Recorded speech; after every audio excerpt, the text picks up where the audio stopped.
Seorang pemuda bernama Yasin memiliki hutang kepada bosnya. Untuk melunasi hutangnya tersebut, Yasin dipaksa oleh si bos merampok bank seorang diri. Yasin yang tidak punya pilihan, dengan terpaksa menuruti perintah si bos. Atau kalau tidak, ia akan dibunuh.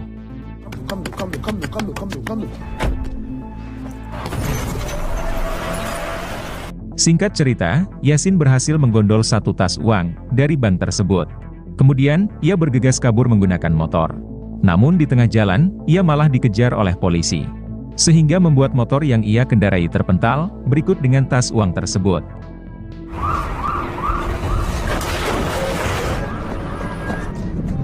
Beruntung Yasin berhasil melarikan diri. Adegan berpindah di sebuah rumah sakit. Lalu kita akan diperkenalkan dengan seorang dokter ahli bedah yang diketahui bernama Zaid. Setelah pekerjaannya selesai, Zaid langsung pulang ke rumah.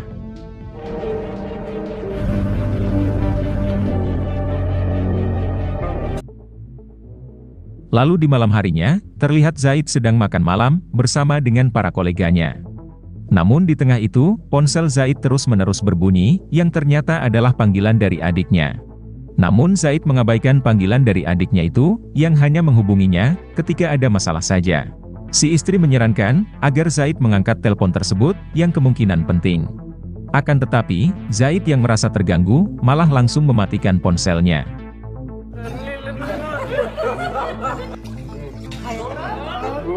Lalu tak lama berselang, bel rumah Zaid berbunyi. Dan ketika dibuka, ternyata itu adalah Yasin, adik Zaid yang menelpon tadi. Zaid yang tidak ingin para tamu merasa terganggu, lantas mengajak si adik bicara di luar. Dugaan Zaid ternyata benar, Yasin datang meminjam uang $1.000 untuk yang sekian kalinya, dengan masalah yang hampir sama. Yaitu masalah yang melibatkan dunia kriminal.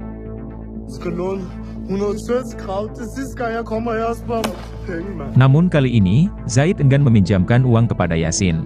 Karena ia sudah muak dengan kelakuan badung adiknya itu, yang tidak pernah mendengar nasihat darinya. Zaid ingin si adik belajar dari kesalahan, dan bertanggung jawab dengan masalah yang ia buat sendiri.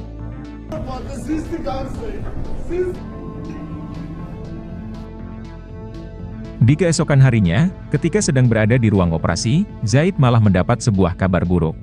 Perihal adiknya yang ditemukan sekarat, dan sekarang terbaring di ruang UGD. Mendengar hal itu, Zaid bergegas menemui adiknya, yang keadaannya sangat memprihatinkan.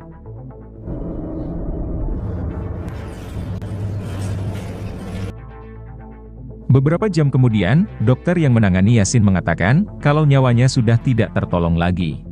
Mengetahui akan hal itu, tentu keluarga Yasin sangat terpukul. Terutama si ibu yang menangis histeris, mengetahui si anak pergi untuk selamanya.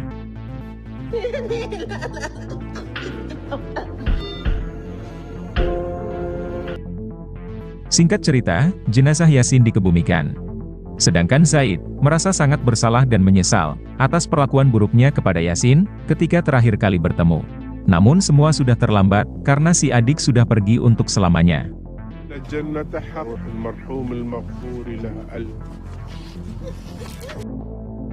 Seminggu kemudian, Zaid mendatangi kantor polisi, menanyakan kelanjutan kasus kematian adiknya.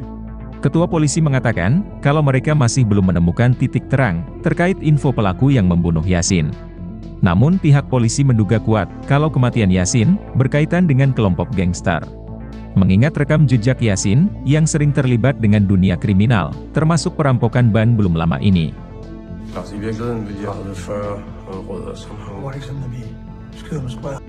Namun apapun alasannya, Zaid berharap polisi segera menangkap pelaku dan diberikan hukuman yang setimpal. Setidaknya hanya itu yang bisa Zaid lakukan untuk menebus rasa bersalahnya. Karena menolak memberi pinjaman kepada Yasin, sehingga si adik tewas secara mengenaskan. Meskipun kasus ini sudah sepenuhnya dilimpahkan kepada polisi, tetapi Zaid tidak tinggal diam begitu saja. Ia pun turun lapangan, menelusuri jejak si pelaku. Dimulai dengan mendatangi teman Yasin, yang diketahui bernama Alex. Zaid bertanya kepada Alex, apakah ia kemungkinan tahu, siapa yang membunuh Yasin adiknya. Alex pun menjawab, kalau ia sama sekali, tidak mengetahui siapa pelakunya, karena ia sudah lama hilang kontak dengan Yasin.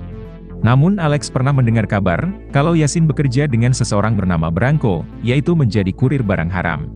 Alex mengatakan, kalau Branko juga menjalankan bisnis klub malam, yang terletak di pinggiran kota.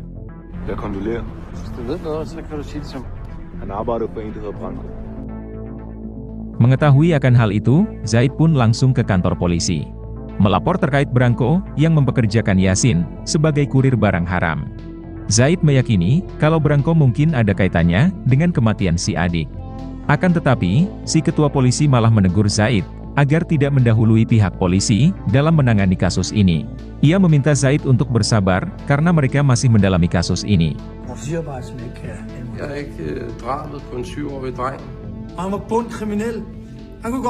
Entah kenapa Zaid merasa, kalau polisi tidak begitu serius, menangani kasus kematian adiknya. Mengingat si adik, merupakan seorang kriminal. Dan benar saja, sudah 1 bulan berlalu, pelaku pembunuh Yasin, masih belum ditemukan. Padahal polisi sudah mendapat petunjuk, mengenai seseorang bernama Branko, yang mungkin berkaitan dengan kematian Yasin.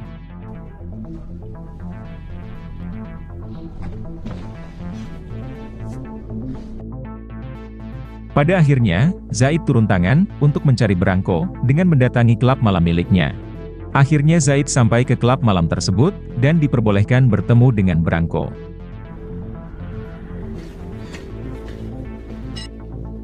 Di mana ternyata, Branko adalah tangan kanan ketua gangster. Zaid langsung menjelaskan maksud kedatangannya, yaitu ingin mencari tahu, siapa yang membunuh Yasin adiknya. Zaid yakin kalau Branko mengetahuinya, karena sebelum tewas, Yasin sempat bekerja dengannya. Branko menjawab, kalau ia sama sekali tidak tahu, siapa pelaku yang membunuh Yasin. Dan Branko menyarankan, agar Zaid segera meninggalkan klub malam tersebut, dan jangan pernah kembali lagi. Akan tetapi, Zaid tidak percaya dengan ucapan Branko. Dan ia terus memohon, agar Branko mengatakan, siapa yang telah membunuh adiknya.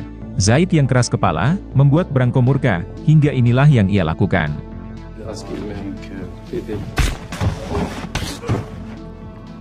Branko mengancam akan membunuh Zaid, jika ia berani kembali ke klub malam tersebut, apalagi dengan berani menuduhnya. Zaid yang tidak ingin mati sia-sia, memilih meninggalkan klub malam tersebut.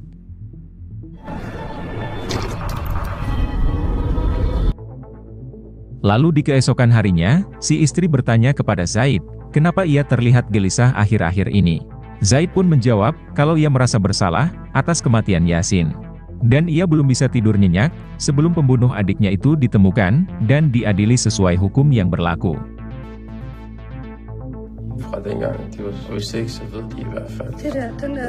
Si istri mencoba menenangkan Zaid, mengatakan kalau kematian Yasin, sudah menjadi takdir yang maha kuasa. Lebih baik Zaid fokus pada keluarga sendiri, yaitu dengan menjadi suami dan ayah yang baik. Karena sebentar lagi, mereka berdua akan menerima momongan. Lalu kita akan diperkenalkan dengan Simon, seorang pelatih MMA, yang merangkap sebagai ketua gangster.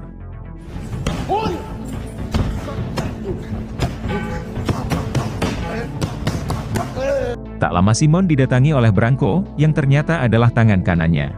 Di tengah obrolan mereka berdua, seorang kurirnya tiba-tiba datang, dan Simon pun langsung menghajarnya. Simon murka karena si kurir terlambat membayar uang setorannya.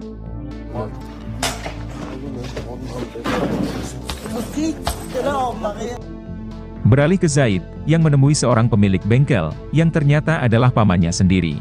Paman Zaid ini bernama Karim, yang merupakan mantan pasukan khusus. Zaid menceritakan kepada si paman, bahwa pelaku pembunuh Yasin, masih bebas berkeliaran di luaran sana. Sementara pihak polisi sendiri, seakan tidak peduli dengan kasus kematian Yasin, yang merupakan rakyat biasa. Padahal mereka sudah memiliki petunjuk, yang bisa mengarahkan mereka kepada si pelaku, yang tak lain adalah bos Yasin yaitu Branko. Atas dasar itulah, Zaid memutuskan untuk turun tangan, membalaskan dendam kematian tragis adiknya.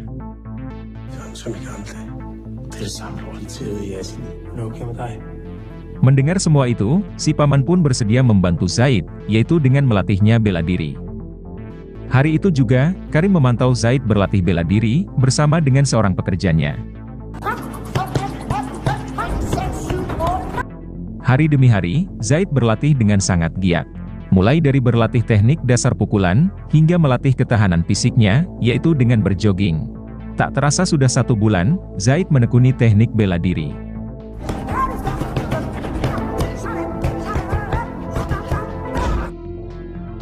Saat sedang berjogging, Zaid tak sengaja bertemu dengan teman Yasin, yaitu Alex. Zaid pun lantas mengajak Alex untuk ikut berlatih dengannya. Alex yang seorang pengangguran, tidak keberatan menerima ajakan Zaid.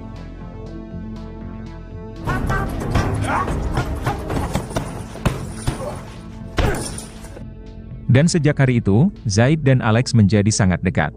Bahkan, Zaid sudah menganggap Alex sebagai pengganti Yasin, yaitu adiknya. Bahkan, Zaid mengajak Alex berkunjung ke apartemen mewahnya, dan juga dikenalkan kepada si istri.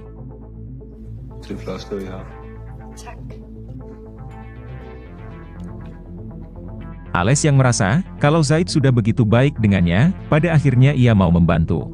Yaitu memberitahu Zaid 1 nama lagi, yang mungkin berkaitan dengan kematian Yasin. Orang itu tak lain adalah bos Branko, yaitu Simon. Selama ini, Alex takut menyebut nama Simon kepada Zaid. Karena Simon adalah ketua gangster paling brutal, yang tidak segan-segan menghabisi siapapun. Termasuk menghabisi para polisi, yang berani mencari masalah dengannya.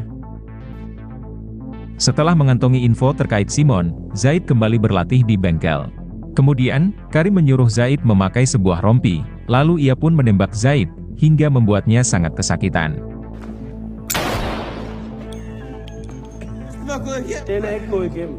Setelah yakin kalau rompi tersebut berfungsi dengan baik, Karim pun langsung menyerahkannya kepada Zaid, yaitu untuk Zaid gunakan dalam misi balas dendamnya nanti.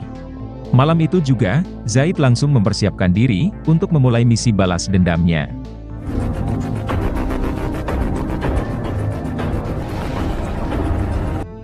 Dimulai dengan mendatangi markas Branko, dengan menaiki sebuah motor. Sesampainya di markas tersebut, Zaid langsung membantai semua anak buah Branko.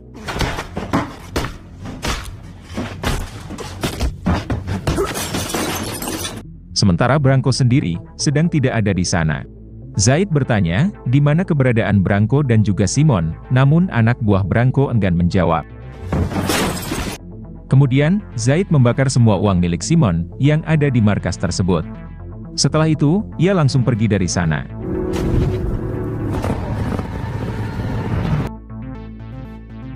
Di keesokan harinya, si istri kesal dengan Zaid, yang lupa mengantarnya ke dokter kandungan. Zaid sudah meminta maaf, namun si istri masih tetap saja kesal. Ia merasa kalau akhir-akhir ini, Zaid tidak begitu memperhatikannya, dan selalu sibuk dengan urusan yang tidak jelas. Namun si istri langsung luluh, ketika Zaid mengajaknya, dinner romantis berduaan malam ini.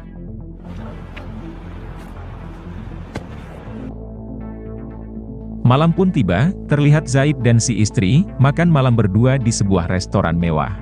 Namun suasana hati Zaid langsung berubah, ketika melihat Simon mendatangi restoran itu, bersama dengan kelompoknya. Zaid hanya menatap tajam ke arah Simon, sampai lupa memperhatikan istrinya yang duduk di depan. Sehingga membuat si istri kesal, dan pamit pulang duluan. Simon ternyata sadar, kalau dari tadi, Zaid terus menatapnya. Ia langsung mendatangi Zaid dan bertanya, apakah Zaid punya masalah dengannya. Namun Zaid hanya diam saja. Simon lantas menasihati Zaid, untuk tidak mengganggu acara makan malamnya. Karena jika hal itu terjadi, maka ia akan membunuh Zaid, malam itu juga.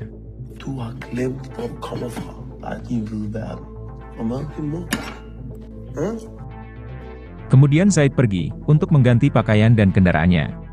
Lalu ia mengikuti mobil Simon, yang baru saja meninggalkan restoran tersebut. Melihat mobil Simon berhenti di sebuah toko, Zaid pun langsung turun dari motor, lalu mendekati Simon dan menembaknya.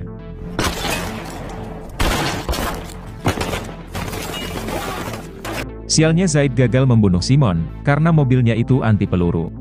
Zaidlah yang hampir mati ditembak anak buah Simon, namun untungnya, ia berhasil kabur. Beberapa jam setelah itu, Simon berhasil mengumpulkan semua ketua gangster yang ada di kota tersebut. Simon curiga kalau Zaid adalah utusan dari salah satu ketua gangster yang ingin membunuh dan mengambil alih kekuasaannya. Namun ketika Simon sedang sibuk menginterogasi mereka semua, tiba-tiba inilah yang terjadi. Semua mobil ketua gangster termasuk Simon, tiba-tiba saja meledak. Tentu kejadian ini semakin membuat Simon murka, dan ia sangat yakin kalau pelakunya adalah Zaid, orang yang tadi mencoba membunuhnya. Sekarang ia juga sudah tahu kalau Zaid bukanlah utusan dari ketua gangster di kota ini. Dugaan Simon ternyata benar adanya, pelaku ledakan itu ternyata adalah Zaid. Kemudian, Zaid menuju ke rumah sakit untuk kerja shift malam. Sesampainya di rumah sakit, Zaid ditugaskan merawat seorang pemuda yang sekarat akibat dihajar habis-habisan. Di mana ternyata, pemuda tersebut adalah anak buah Branko yang kemarin Zaid hajar hingga sekarat. Orang tua pemuda tersebut memohon agar Zaid menyembuhkan si anak dan memperlakukannya seperti adik Zaid sendiri. Mereka sama sekali tidak menyadari anak mereka sekarat akibat ulah Zaid. Mendengar rintihan orang tua pemuda tersebut, seketika nurani kemanusiaan Zaid pun tergugah. Ia tetap akan merawat pemuda tersebut, meskipun dendamnya masih berkecamuk.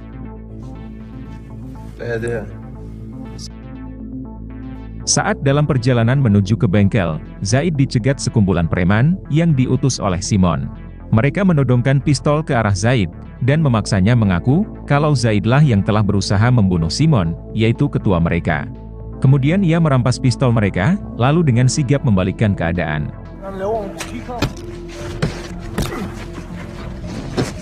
Namun di tengah itu, Alex pun datang, dan berusaha menghentikan aksi Zaid. Alex mengatakan, kalau mereka hanyalah sekumpulan preman amatir, yang selama ini diperalat oleh Simon. Alex pun menyarankan, agar Zaid bersembunyi untuk sementara waktu, sampai keadaan aman. Sekembalinya ke rumah, Alex dengan segera mengajak si istri, untuk berlibur keluar kota, barang beberapa minggu saja. Tentu si istri merasa heran, kenapa Zaid mengajaknya liburan, secara mendadak begini.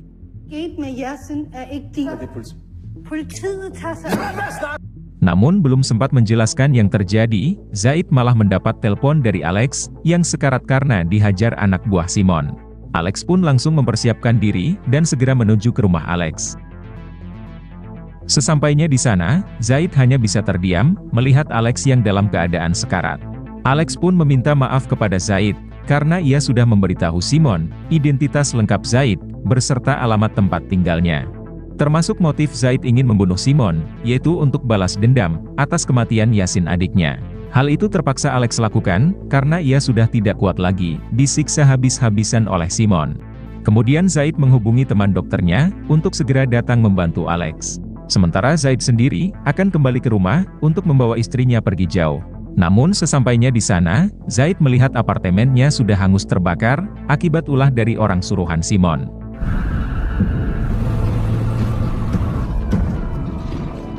Beruntung istri Zaid dalam keadaan baik-baik saja, dan segera dilarikan ke rumah sakit.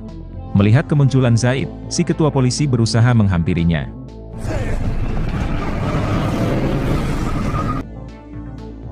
Namun Zaid malah memilih pergi, dan bersembunyi ke rumah lamanya, yang alamatnya belum diketahui oleh Simon.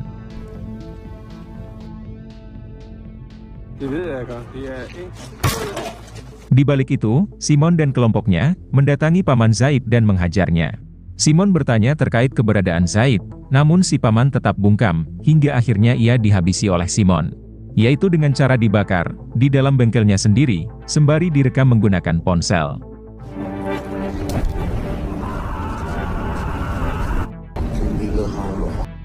Aksi pembantaian si paman, kemudian Simon kirimkan kepada Zaid. Menyaksikan si paman tewas dengan cara brutal, tentu membuat Zaid semakin dendam dengan Simon, dan sudah tidak sabar lagi untuk membalasnya. Lalu di malam berikutnya, Zaid mendatangi anak buah Simon, yang masih terbaring di rumah sakit. Zaid memaksa si pemuda, memberitahu markas keberadaan Simon. Namun si pemuda bersikeras mengatakan, kalau dirinya tidak mengetahui, di mana markas keberadaan Simon. Karena selama ini, ia hanya berurusan dengan Branko, yaitu tangan kanan Simon. Mengetahui akan hal itu, Zaid lantas memaksa si pemuda untuk menghubungi Branko dan memancingnya datang ke suatu tempat. Adegan beralih kepada Branko yang sedang berjalan sendirian. Kemudian ia dicegat oleh Zaid dan memaksanya masuk ke dalam mobil. Branko sempat menolak memberitahu Zaid di mana keberadaan bosnya yaitu Simon. Sampai akhirnya Simon melepaskan tembakan peringatan, hingga membuat Branko kesakitan bukan main. Karena takut akan dihabisi, akhirnya Branko buka mulut terkait keberadaan Simon sekarang. Kemudian, Zaid meminta Branko mengantarnya ke markas Simon. Namun di tengah jalan, Simon malah mencoba melakukan perlawanan, hingga inilah yang terjadi. Sempat terjadi pergelutan, namun pada akhirnya, Simon berhasil membantai Branko.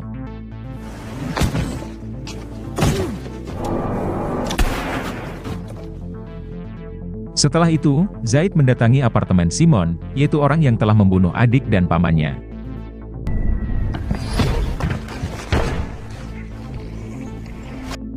Setelah berhasil membantai pengawal Simon, Zaid langsung masuk ke dalam markas, namun inilah yang terjadi. Simon berhasil melumpuhkan Zaid. Kemudian, ia menceritakan proses bagaimana ia membunuh adik dan paman Zaid dengan cara yang sangat brutal. Mendengar hal itu, tentu Zaid sangat murka dan berusaha membunuh Simon.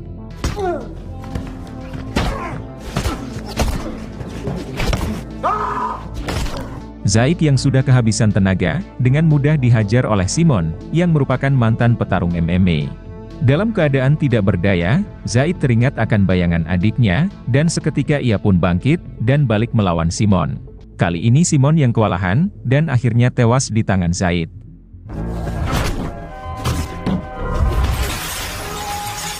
Di waktu yang sama, kurir Simon tiba, dan langsung berusaha menembak Zaid, namun Zaid berhasil membalikkan keadaan.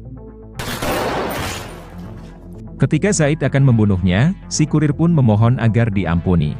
Si kurir mengatakan, kalau ia hanyalah pemuda biasa, yang selama ini diperalat oleh Simon.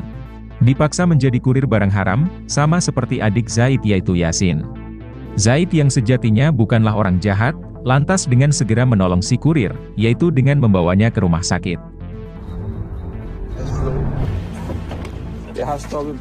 Setelah berhasil membawa si kurir ke rumah sakit, Zaid berniat akan pergi dari sana. Namun teman dokter Zaid menghampirinya dan mengatakan kalau istri Zaid sudah melahirkan dengan selamat. Mengetahui akan hal itu, Zaid pun langsung menjenguk istri dan anaknya, yaitu secara diam-diam. Zaid sangat bahagia mengetahui kalau sekarang ia sudah menjadi seorang ayah. Namun Zaid tidak mungkin menemui istri dan anaknya itu dalam keadaan seperti ini. Ia berniat akan menghilangkan diri sementara waktu, dan baru akan kembali lagi setelah keadaan aman. Namun rumah sakit tersebut ternyata sudah dikepung oleh pasukan polisi. Hingga Zaid tidak punya pilihan lain selain menyerahkan diri tanpa perlawanan.